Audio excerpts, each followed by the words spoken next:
Hello everybody, my name is Stuart Broadley. I'm CEO of the EIC, or Energy Industries Council, and I'm delighted to welcome you to our first virtual EEC series of interviews with key speakers and sponsors for the event. So the EEC is now a virtual event and it's scheduled for September the 28th through to October the 1st, 2020. And a key part of the new process for this event, though, is that we won't just have all the presentations during that week.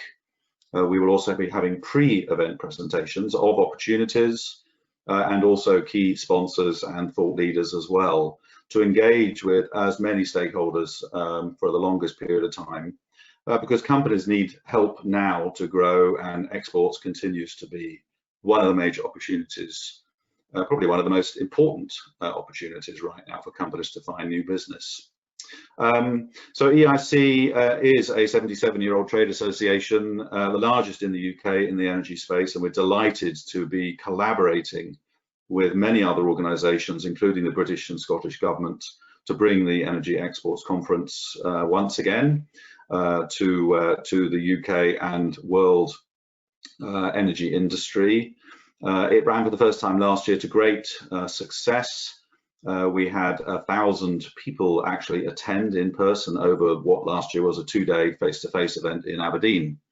So this year, with a virtual event, we expect it to be perhaps more like 10,000 people attending, and the registration's already coming in thick and fast. So really excited about that, and therefore I think now really excited to introduce our first speaker in this interview series. He is Cy Wilkinson from Unit Birwelco, and Unit Birwelco and our, I'm very pleased to say, our registration sponsors for the virtual EEC. So Cy, wonderful to have you here, and rather than me try and do a short bio for you, why don't you introduce yourself and tell us a little bit about Unit Birwelco? Yeah, thanks for the intro, Stuart. I'm Cy Wilkinson. I'm the CEO of Unit Birwelco, and Unit Birwelco are a UK-based group of 3 businesses consisting of Birwelco, based in the West Midlands, and Birwelco are thermal equipment specialists, energy in the energy sector, oil and gas, and including energy from waste. We specialise in flares and gas-fired heaters. And the office in Birmingham is an engineering, design and procurement specialist in that space. We also have Unit Superheater Engineering, which is based in Swansea. It's a large manufacturing facility with design engineering capability as well. And there we specialise in heat exchangers, pressure vessels, tanks and other thermal equipment. Including on that site, we've got our own heat treatment and radiography capability. So it's all under one umbrella sort of thing. And then up in the northeast of England, we've got Unit Engineers and Constructors, which are site services specialists working with refineries and other power plants on shutdowns and maintenance activities. So yeah, 3 businesses under the Unit Birwelco umbrella. So full service supplier with that capability in the UK. And I'm always interested in how companies in a packed market, how they differentiate, what they feel makes them special. And obviously you've kindly chosen to be one of the main sponsors for the Energy Exports Conference. So you clearly have a key message you want to get across. So how do you differentiate in your market? If you like, what makes your business special? I think what makes us special is we've got 3 locations in the UK. We're a full service supplier, so we've got all the capability under one roof sort of thing. So we are then able to have one point of contact for project control, one point of contact which makes us more efficient, makes us more accountable, and makes us faster and better at what we do. Right, so a real solutions business. As you say, a kind of one-stop shop. Yeah, exactly. We're a one-stop shop solutions provider to all of our customer base. Great.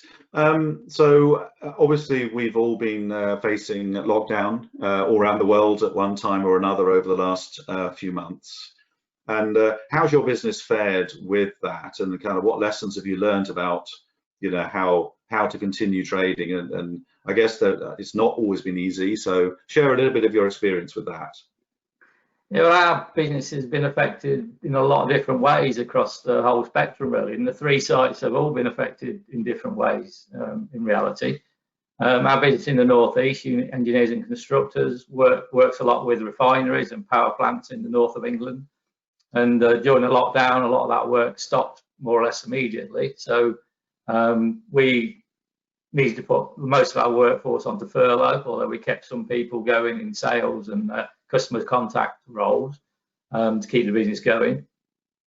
In Birwelco in the West Midlands, because that's an engineering design office, we were able to quickly get everybody to start working from home, really within about a week. And we started that planning, I think, a week before the lockdown. And fortunately, we've been starting a transformation program for the whole group back in 2019, since joining the business. And that included our IT infrastructure, which we upgraded in 2019. So we were quickly able to move everybody to working from home at the Birwelco office in the West Midlands, which has been carrying on since, and they're still working from home now with a couple of people going into the office every week. And then at Unit Superheater Engineering Swansea, really been operating as best and normal as we can, fulfilling customer orders that were already in the pipeline and we need to deliver over this period of time.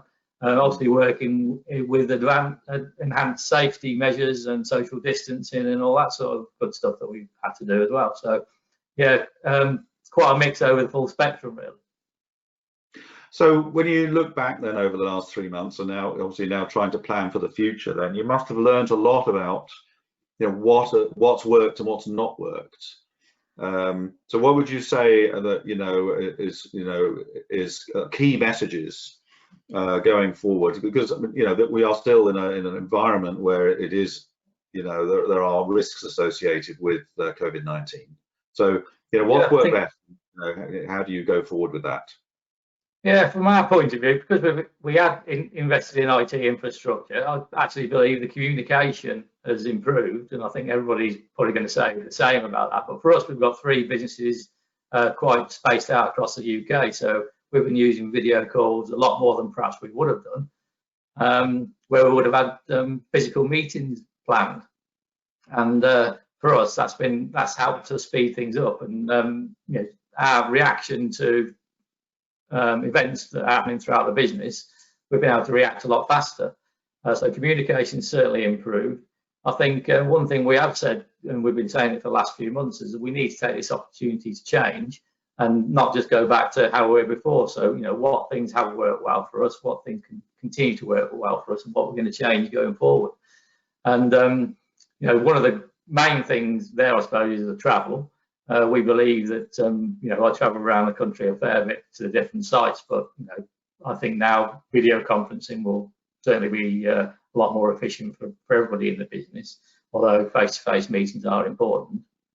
Also, we've been quite aggressive in our approach over the last 3 months. We've actually employed 2 new business development managers, one for the north of England, so covering the sort of northern corridor, and then one for the southern corridor and international business development. So we've taken quite an aggressive stance to make sure we're well positioned, not only structurally, but outward facing for our customer base as well. So, I mean, in the context of something that everybody must be thinking about, which is business resilience, then it sounds like key lessons are make sure your IT and communications are working well, because this kind of digital communication process is critical. Secondly, react fast. So I think that's something it sounds like you've done well. And actually, I've met a lot of companies who, compared to the oil crisis of 2014, where it's felt like companies were slow to react, they've reacted very fast this time, and you definitely did that. And then also, okay, take the opportunity to change, and then invest in business development. And I think that's a very interesting point. And obviously the travel side then, so are you now expecting that the international travel will continue to be a problem for the business? And so is that something that's going to hurt the business, or are you able to take account of that and just, as part of your change process, find other ways of meeting the next new client? Yeah, I think it's a bit of a mix. We've also recruited in marketing and business analyst roles within the business to make sure we've got all the right information around us. I think it's going to be certainly a mix of video conferencing, which is, the next best thing to face, and probably if we were talking about this 10 years ago, we would just been talking about phone calls. Because of technology now, video is the next best thing. But I think it's a real balance between face-to-face meetings when they are necessary, but also keeping good contact and touching base with customers over video where that's necessary or where we have to. So very much a balance, I think. And so assuming that customers are going to be nervous probably around face-to-face meetings, or will want it to be done in a safe way, where are the real priorities to get face-to-face meetings moving again? Because in many cases we can do it by webinar, but there are obviously some cases where we can't.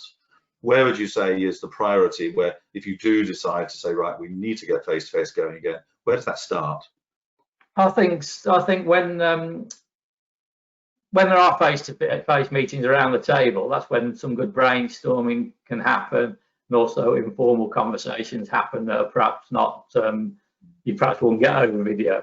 I think with the video conferencing, it always does seem to be quite formal. There's sort of less unofficial conversations going on, and I think that's important in any business. What is probably termed as corridor conversations, where you find out things that are happening that you perhaps wouldn't find out in other scenarios. So I think, like I said, I think it's very much getting the mix and getting the balance right. And who knows what the future holds for us? But I think face-to-face meetings are important for everybody. We're humans and we like to be face-to-face with people. But the next best thing is video, and the technology is there now to make it seamless for them. Yeah, so you mentioned, I think, also around the flights, obviously kind of the less travel. Now that will provide other benefits, of course. So we've all come to enjoy cleaner skies, cleaner rivers, and more time to do other things because we're not traveling so much. So we're kind of more efficient as well. Does Unit Birwelco now have a view in terms of decarbonisation sort of more broadly, or just from a point of view of your own policy? Yeah, interesting. I think certainly I've been more efficient because I'm not spending so much time in the car travelling around the sites, so more time to do actual work. But yeah, certainly carbon emissions are very top of our agenda. We already started implementing 14,001 at Unit Superheater Engineering in Swansea. We've already got 14,001 in other areas of the group. But also before the shutdown, we started working on the program towards carbon neutrality. We've started developing the roadmap, started looking in some background information of how we could develop that roadmap and implement that over the next 3 to 5 years. And that's certainly on our agenda, so it's an important factor for us, yeah. Yeah, excellent. It's one of the strange and amazing byproducts of this, isn't it? Is that I think maybe now we all understand how, I was certainly shocked how within just 4 weeks, the air was clearer, the waters were clearer, the fish, it was bizarre and amazing and inspiring how fast that happened, and definitely a warning to governments who try and say, no, we're going to go straight back to the old way, that I think activists and society generally are going to say, no, we know how easy it was to do. So I think it's a very interesting time in the next couple of years for policy to be put in place to bring this change to life. So let's now wrap out though with back to the Energy Exports Conference.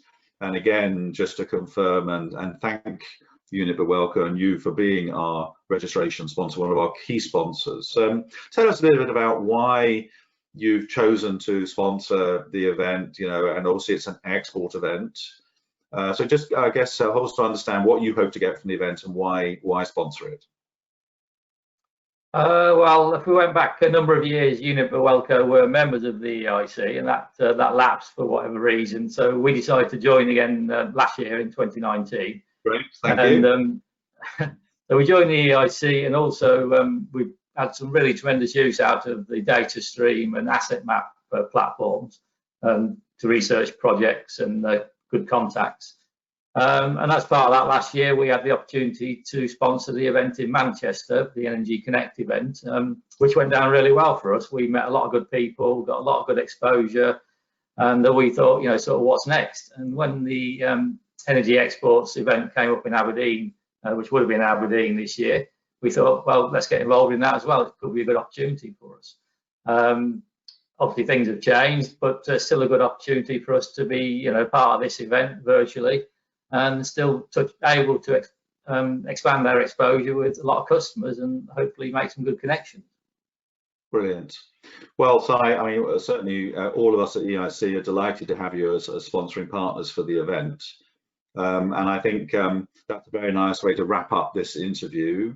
So really just to confirm for everybody, the Energy Exports Conference is now virtual. It's actually a free event for all. So please do register online, and you just go to the EIC website and you'll find the Energy Exports Conference in the event section, and please do register there. Just to confirm, we expect to get at least 20 major inward delegations, of course now virtual inward delegations, to be speaking about their key projects at the event. This will cover all energy sectors, oil and gas, but absolutely renewable and nuclear, and increasingly energy transition opportunities as well. These projects will cover at least $500 billion worth of project opportunities, and actually I think it might be $700 billion. So we at EIC are passionate about helping companies in the UK supply chain to diversify across the energy sector and to export, and this event has been specifically designed to help that. We know that in this lockdown period and post-lockdown period, the biggest challenge is to meet the next new client. And so we really hope that the Energy Exports Conference is the solution for you. So with that, thank you very much everybody for joining this interview series. Cy, thank you very much to you, and stay safe. Thanks, Stuart.